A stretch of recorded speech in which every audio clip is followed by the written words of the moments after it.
Hi guys, good afternoon. This is version 11 of our trading plan. I've done a little bit of trading this past 2 weeks, and I realized there are some tweaks that needed to be made on our existing forex trading plan.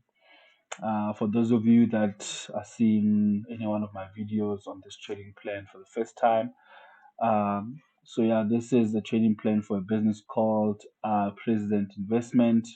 It's a business I own and founded. You can just click on the logo if you want to see it.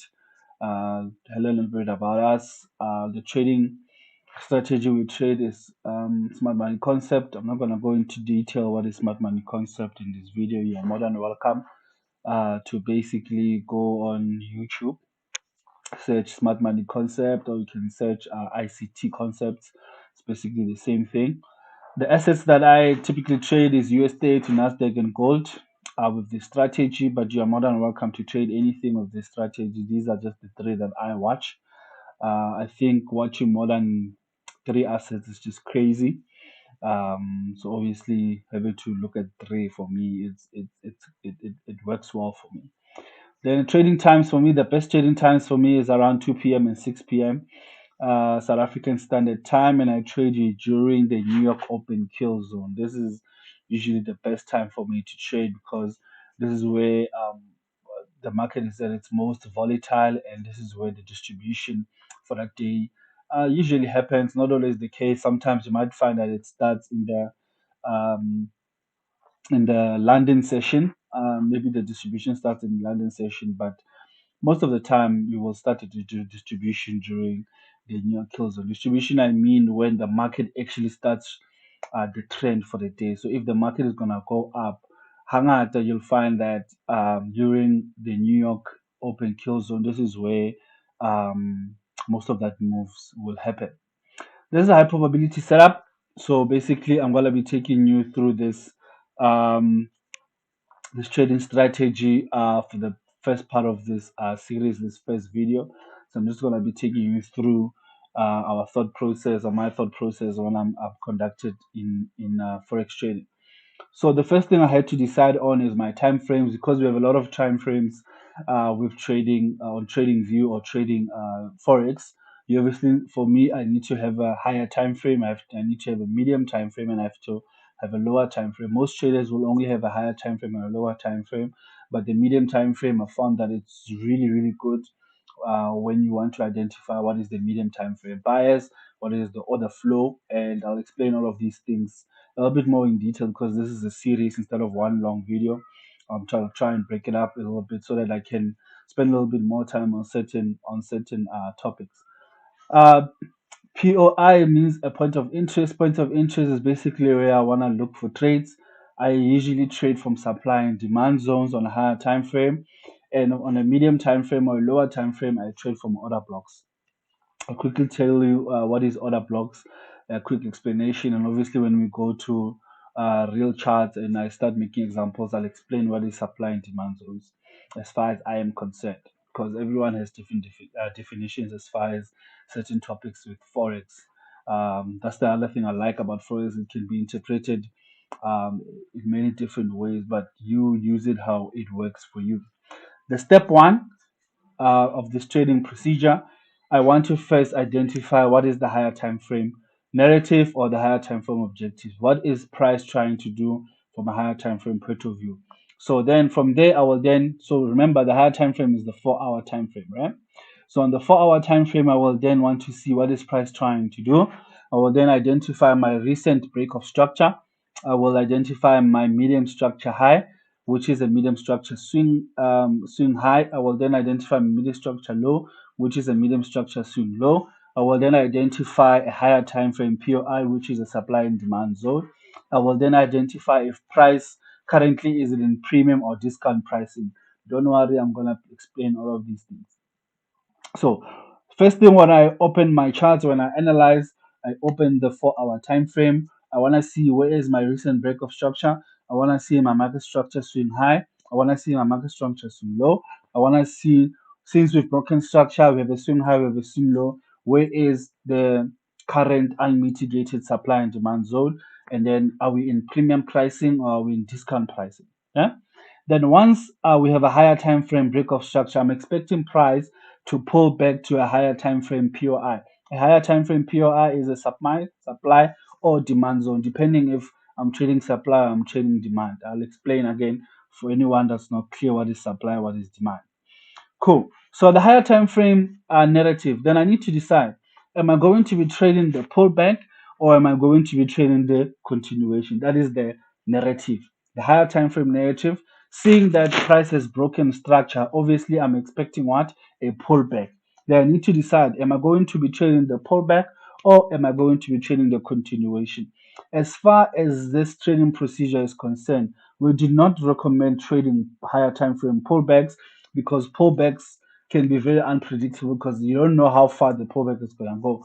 So we essentially also want to trade in the higher time frame direction. We want to be trading in the higher time frame breakup structure. If breakup structure is to the downside, I want to be trading to the downside.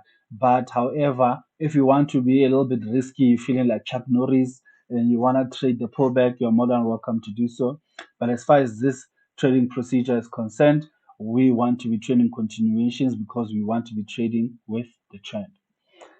Step two, then from there, I then go down to my 30-minute time frame. I then want to see I want to confirm a medium time frame breakup structure in line with the higher time frame narrative. If then I'm trading the pullback to the upside, I want to see a 30-minute breakup structure to the upside. If then obviously as a higher probability as far as this trading procedure is concerned, I want to be looking at a 30-minute breakup structure to the downside if I'm trading the breakup structure to the downside. If I'm trading the breakup structure to the upside, then the narrative will obviously be depending on whatever I'm trading at the time. If I'm feeling a little bit more Chuck Norris and I want to take a little bit more risk, obviously I can trade the pullback, but this a pullback will not be a higher time frame, will not be a high probability trade. It will actually not be a high probability trade. It will be a high risk trade because you're trading against the trend. But I'll take you through the real chart and I'll explain what I mean. Cool. And then after that, I want to identify a high probability medium time frame POI. I said when I'm trading medium time frame POI, my POI on a medium time frame is what? The order block. So basically on the 30-minute time frame, I want to identify what? My order block. Then from there, on the 30-minute time frame, I want to identify available liquidity or inducement. For me to be able to be comfortable in trading a medium time frame POI want to be seeing possible liquidity or inducement in front of that zone. So if there is available liquidity or inducement in front of that zone, I am comfortable and I know I am in a high probability zone because if there is no possible liquidity or available liquidity or inducement in front of that zone, hangata you'll find that the zone you are looking at is going to be that's the area where it's going to be used for liquidity to be grabbed. Fortunately, I can't go into detail in this video in terms of inducement and liquidity. I'll try my best to explain in the later video. Then after when I have a medium time frame like a 30 minutes break of structure, I'm expecting it to pull back to what? I'm expecting price to pull back to the order block. My medium time frame POI is the order block. My higher time frame POI it is the supply and demand zone. Cool. Then once then price comes back to that 30-minute POI, I'm then expecting what? A lower time frame. Um, I'm expecting basically the price to pull back into the to the POI in terms of the 30-minute time frame.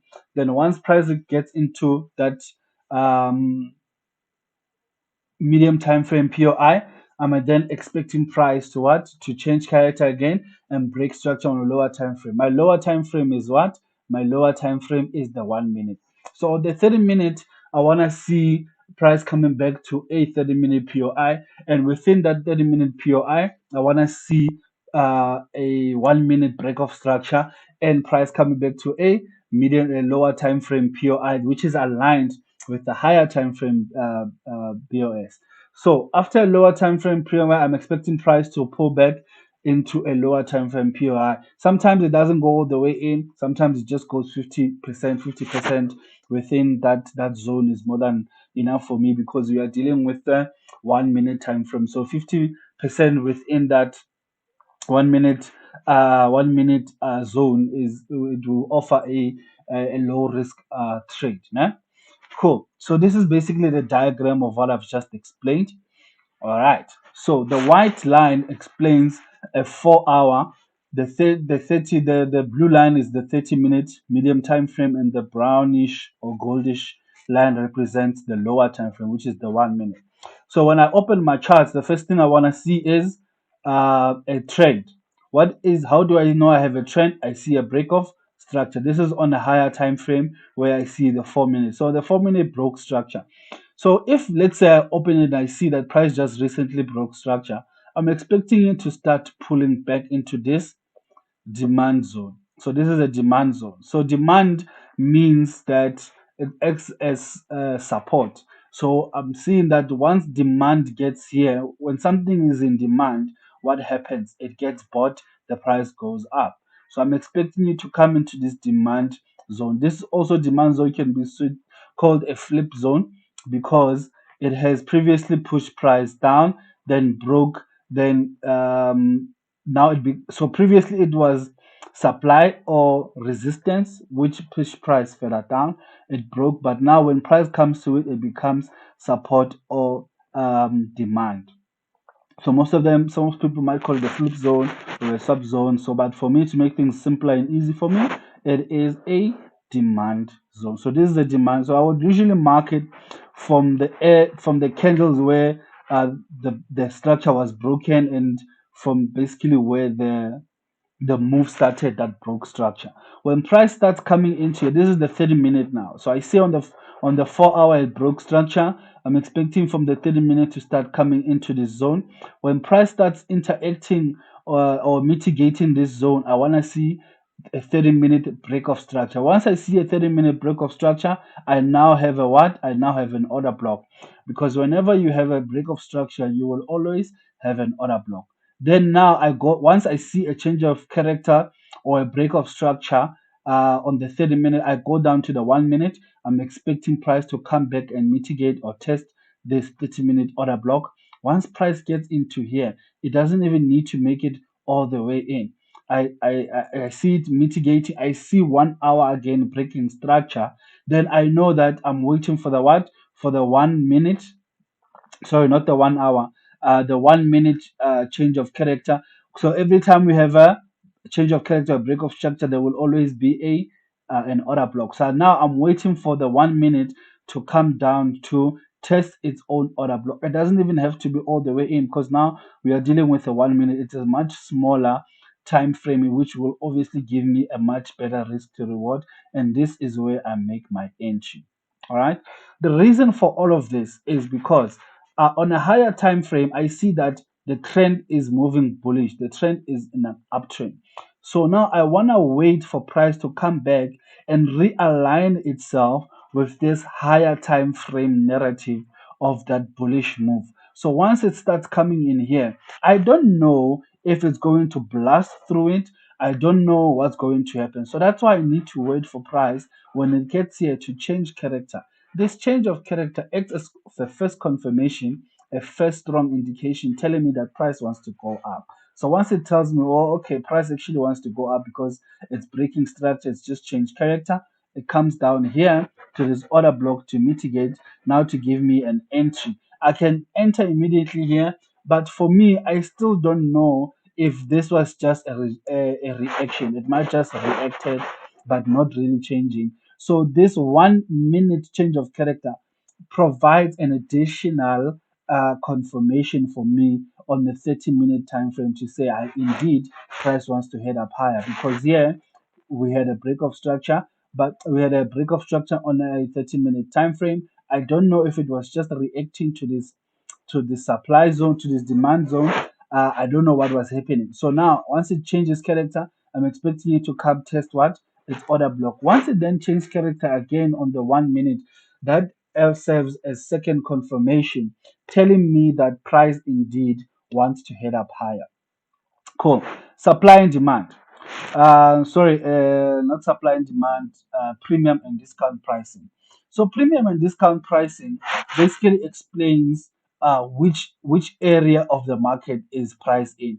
So if price is 50%, usually it's 50% in the zone. So basically the zone is the medium structure low, the medium structure high, and the break of structure. Remember I said when I look at the market on a higher time frame, the first thing I want to indicate is what? My break of structure. I want to see where is my low. My low is basically the low before the break of structure. I want to see my high. My high is where price started retracing back. So now I have my, they call this a leg. It's called a market structure leg.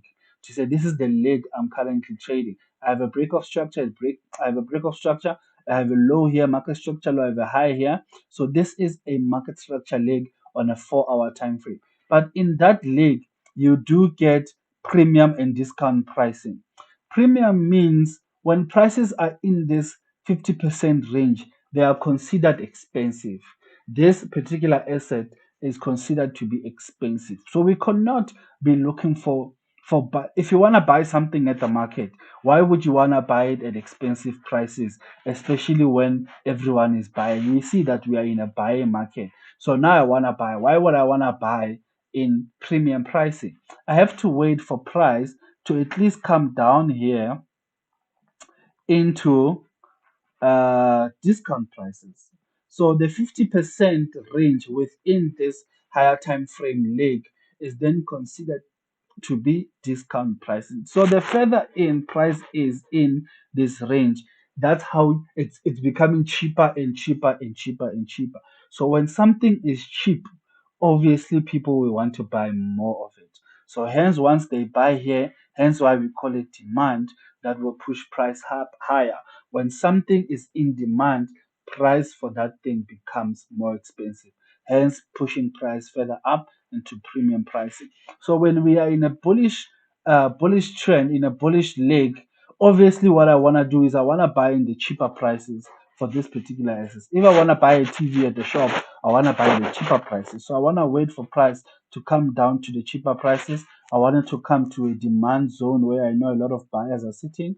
Then once I see them coming in and I'm seeing changes of character, breaks of structures, that's more than an indication for me to come in. I have no business trying to buy this particular asset, this particular TV or a car, whatever the case may be, when the prices are still expensive because we are in a buy market. How do I know we are in a buy market? Because we broke structure to the upside on a higher time frame. All right.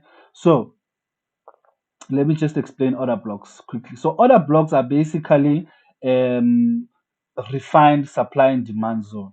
So a bullish order block will basically be the bearish candle before the bullish break of structure, and then the bearish order block will be the bullish candle before the break of market structure lower. So how do we identify supply and demand zones? The first thing we want to identify, usually a supply and demand zones will be just a candle or a couple collection of candles. I'll show you when we go to chart examples a little bit further down in the next session. When we are talking about supply and demand zones, what are we talking about? So, but the first question we need to ask ourselves is: does the candle lead to a break of structure? Is the candle followed by an engulfing candle that has imbalances? Imbalances, well, I'm not always looking for imbalances, but definitely price needs to be leading to a break of structure. If for both questions the answer is yes, then we know that we have a demand zone. So a demand zone can either be one candle or it can also be a collection of candles, something that looks like a consolidation.